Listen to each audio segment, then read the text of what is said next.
debunk phrases today. So I want to debunk phrases today. Just silly little sayings that people just unwittingly blurt out when they're trying to give out a bit of wisdom, when they're trying to make someone feel better or more comfortable. Phrases like, well, you can't.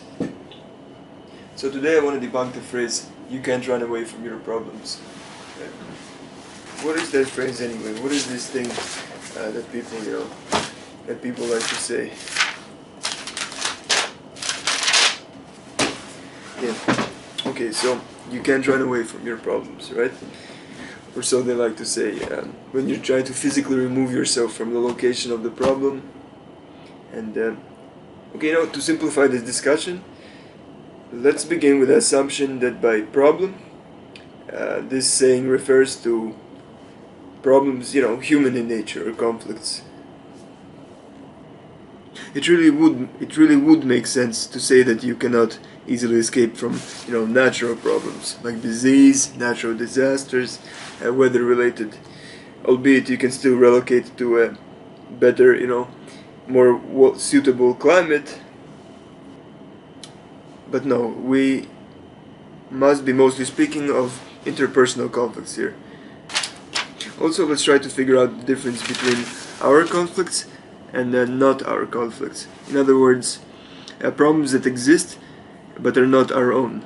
I mean, how do problems even become our problems, consequently requiring our escape in the first place, or lack of escape? Standing ground instead, as this phrase would have us believe. To me, this is pretty straightforward. Conflicts between people pretty much always stem from limited space and other resources, and also sharing that space at a given time in history. And that's what really separates us from our problems, space and time. Otherwise, the potential for people conflicts is immense. Assuming ideal conditions, where every human unit can have one and only one single conflict with any other human. So given a world population of around 7 billion, give or take, we can have roughly 49 billion permutations of beefs, so to speak.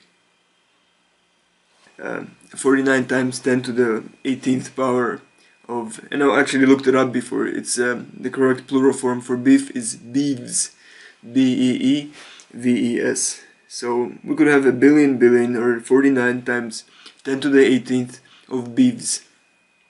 In this somewhat realistic enough scenario, having a conflict with someone already does not restrict you from also having a problem with someone else simultaneously.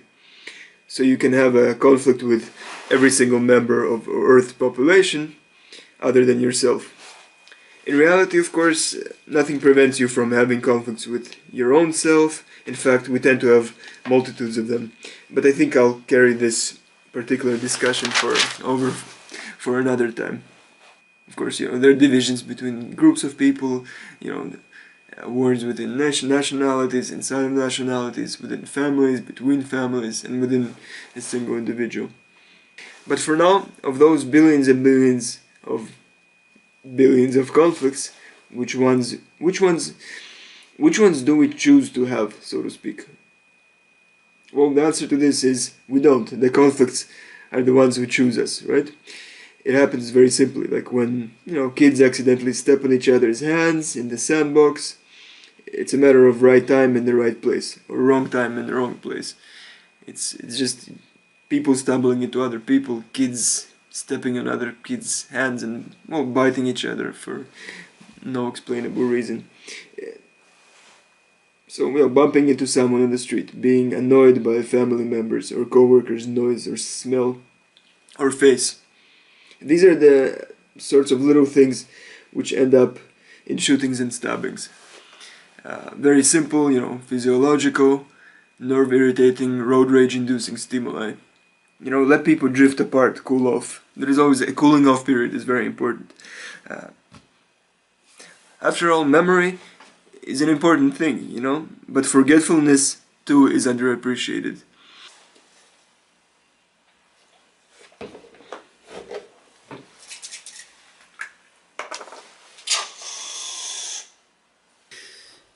Very simple, physiological, nerve-irritating, road rage-inducing stimuli are the ones I'm talking about here.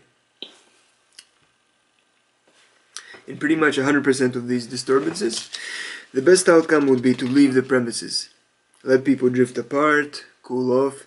The cooling off period is very important. I can't overstate it. There's nothing better to make you appreciate your loved ones than being apart and away from them for prolonged periods of time and space.